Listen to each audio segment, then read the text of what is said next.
इन चार चेहरों से बचे। हर इंसान अपने जीवन में कुछ ऐसे लोगों से ज़रूर मिलता है जो चेहरे पर मुस्कान और जुबान पर मिठास लिए होते हैं, मगर उनका दिल छल और स्वार्थ से भरा होता है।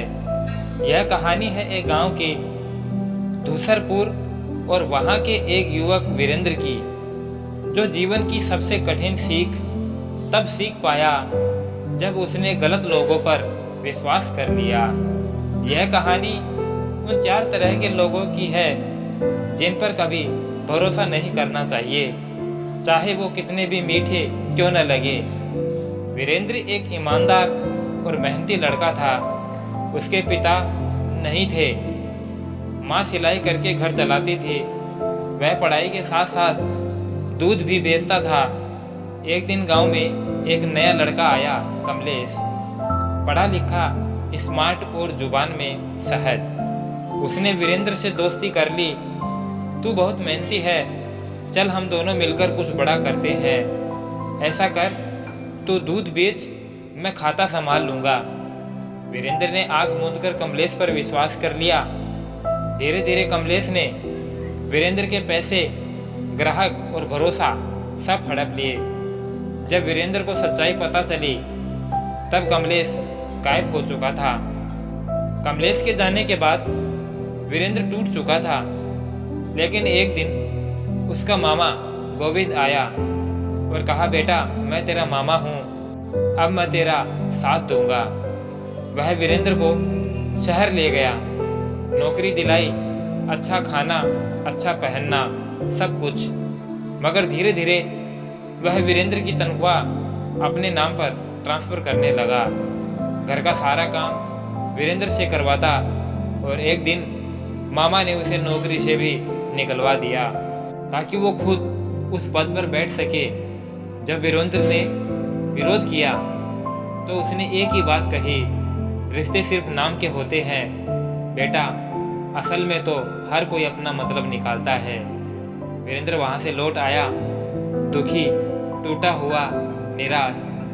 तभी गांव में एक लड़की थी, संध्या, सुंदर, मुस्कुराती हुई और बहुत प्यारी बातें करने वाली। वह वीरेंद्र की चिंता करने लगी। तुम्हें देख के लगता है कि दुनिया में अब भी अच्छे लोग हैं, वह अक्सर कहती। वीरेंद्र को लगा शायद इस बार सच्चा प्यार मिला है। कुछ महीनों में दोनों करीब आ गए, लेकिन अचानक एक दिन संध्या बोली, मेरे पापा की तबीयत खराब है, 50,000 रुपए की जरूरत है। वीरेंद्र ने अपनी माँ की गहने गिरवी रखकर पैसे दे दिए और फिर एक दिन संध्या भी गायब हो गई। पता चला वो पहले से किसी और के साथ भाग चुकी थी। वीरेंद्र अब भी गहनों की किस्तें भर रहा है।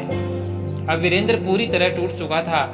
माँ बीमार पड़ी थी, दुकान छिन चुकी थी, कर्ज सिर पर था। गांव में एक नया बाबा आया था, ज्ञान स्वामी। बड़े बड़े भक्ति के प्रवचन देता, भीड़ लगवाता और सबको कहता, जो मुझे दूध, पैसा, सोना चढ़ाएगा उसके दुख दूर होंगे। वीरेंद्र ने माँ के इलाज के लिए रखा आखिरी पैसा भी चढ़ा दिया। तेरी किस्मत अब खुलेगी बेटा, बाबा ने कहा। अगले दिन बाबा भी लापता हो गया। पता चला वो हर गांव में यही नाटक करके पैसे उड़ाकर भागता है। वीरेंद्र अब समझ चुका था, धोखा सिर्फ बाहर से ही नहीं, धर्म की आड़ में भी मिलता है। जो धर्म को धंधा बना देता है। वीरेंद्र अब सब कुछ खो चुका था, पैसा, प्यार, रिश्तेदार और भरोसा। मगर माँ की आंखें अब भी उम्मीद से उसे देखती थी। बेटा, गलतियों से डरो मत, उनसे सीखो। बस अब आंखों से नहीं, दिल से पहचानना सीख। वीरेंद्र ने माँ के साथ मिलकर फिर से दूध की दुकान शुरू की। इस बार बिना साझेदार, बिना दिखावे वाले रिश्तों के। धीरे धीरे उसका काम चला। माँ ठीक हुई और गांव में उसने खुद का नया नियम बनाया। अब कोई झूठा दोस्त, मतलब परस्त रिश्तेदार, पैसों वाला प्रेमी या ढोंगी बाबा इस गांव में टिक नहीं पाएगा। विश्वास अंधा नहीं होना चाहिए। ये 4 तरह के लोग होते हैं जिन पर कभी आंख बंद करके भरोसा नहीं करना चाहिए। जो झूठ को आदत बना ले, जो रिश्ते सिर्फ नाम के लिए निभाए, जो प्यार को व्यापार बना दे और जो भगवान के नाम पर छल करे। अगर आप भी किसी पर आंख बंद करके भरोसा करते हैं तो ये कहानी जरूर देखें। सबक जिंदगी बदल सकता है। कमेंट में बताइए, क्या आपने कभी किसी ऐसे चेहरे पर भरोसा किया था? ऐसी और सच्ची कहानियों के लिए चैनल को सब्सक्राइब करना न भूलें। वीडियो अच्छा लगा तो लाइक और शेयर करें। वीडियो को अंत तक देखने के लिए आपका बहुत बहुत धन्यवाद। जय श्री श्याम।